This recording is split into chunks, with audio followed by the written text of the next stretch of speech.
ओम गुरुवे नमः। प्यारे हरि भक्तों, अब मैं आपको बहुत ही सुंदर विषय पर एक महत्वपूर्ण बातें बतलाता हूँ। ये हम बात कर रहे हैं सत्यवान और सावित्री की कि ये कौन थे। तो सत्यवान जो थे वो धुम्नसेन एक राजा हुआ करते थे जो शाल्य देश के राजा थे। लेकिन कहते हैं ना, राजाओं के अंदर में भी कई ऐब होते हैं। तो उन्होंने क्या करा, एक दिन जुए में वह जो है अपना सारा राजपाट हार गए और हारने के बाद वो जंगल में चले गए और नेत्रों से अंधे भी हो गए। तो इनकी माता का नाम, सत्यवान की जो माता थी उनका नाम मालती था। तो सत्यवान जो उनका पुत्र था, जब जंगल में वो रहते थे तो वो लड़का जो है फिर भी बहुत सुंदर, ज्ञानवान और भगवान की भक्ति वाला और मातृ पितृ की सेवा करने वाला बालक था। अब सत्यवान का जो विवाह हुआ वो किसके साथ हुआ? वो हुआ सावित्री के साथ। अब सावित्री कौन थी? तो सावित्री एक राजकुमारी थी जो राजा अश्वश्रुवापति मद्र देश के राजा थे। तो कहते हैं ना, राजहट, त्रिया हट और योग हट जो है हट है। तो उसने जब सत्यवान को देखा तो वो उस पर मोहित हो गई। प्रेम बहुत बड़ी चीज होती है। जीवन में प्रेम का कोई वर्णन नहीं किया जा सकता है। तो जब उसको हट चढ़ गई कि मैंने तो सत्यवान से ही विवाह करना है, क्योंकि वो दिखने में बहुत सुंदर था और ये सावित्री भी देखने में बहुत सुंदर थी। तो उसने अपने पिता से बोला कि पिताजी, मेरा विवाह तो आप सत्यवान के साथ ही करा दीजिए। उसने बोला, बेटा उसके पास तो कुछ भी नहीं है, वो जंगल में रहता है। वो बोला, कोई बात नहीं, वो जहाँ भी रहता हो मैं तो विवाह उसी से करूँगी।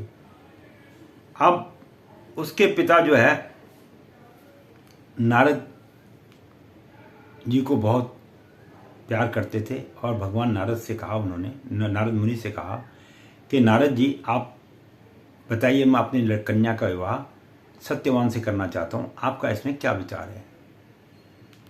अब नारद मुनि जी को तो आप सभी जानते हैं, वो त्रिकालदर्शी थे और उनको ज्योतिष का, अन्य कई चीज़ों का भी ज्ञान था, संपूर्ण ज्ञान था, क्योंकि ब्रह्मा जी के मानस पुत्र थे।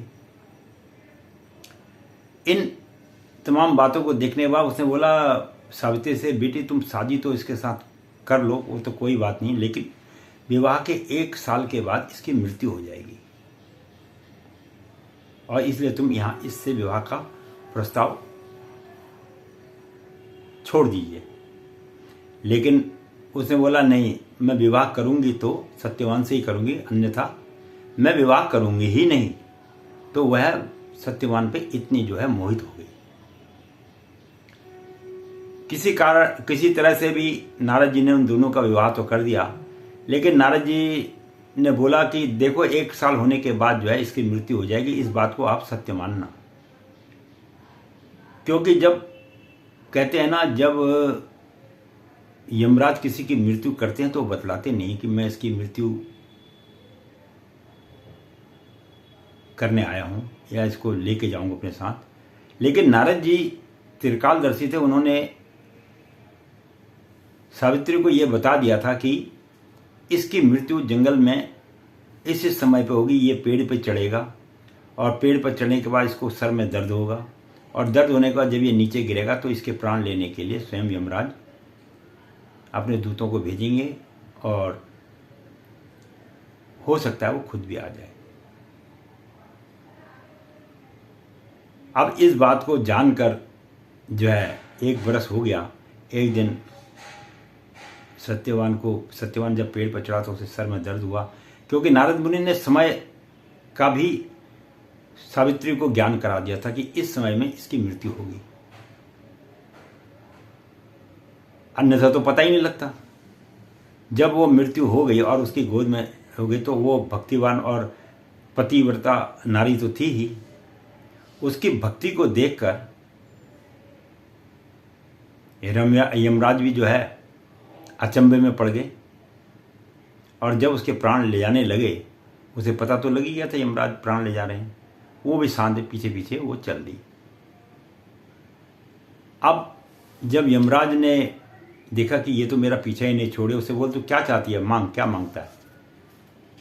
तो उसने सबसे पहले तो ये बोला कि उसे ये नहीं कहा मेरे पति के प्राण वापस कर दो, उसने सबसे पहले बोला जो मेरे सास ससुर अंधे हैं उनकी रोशनी वापस लौटा दीजिए। दूसरा वरदान उसने मांगा कि जो मेरे ससुर का जो राज्य था, जो चला गया था, वो राज्य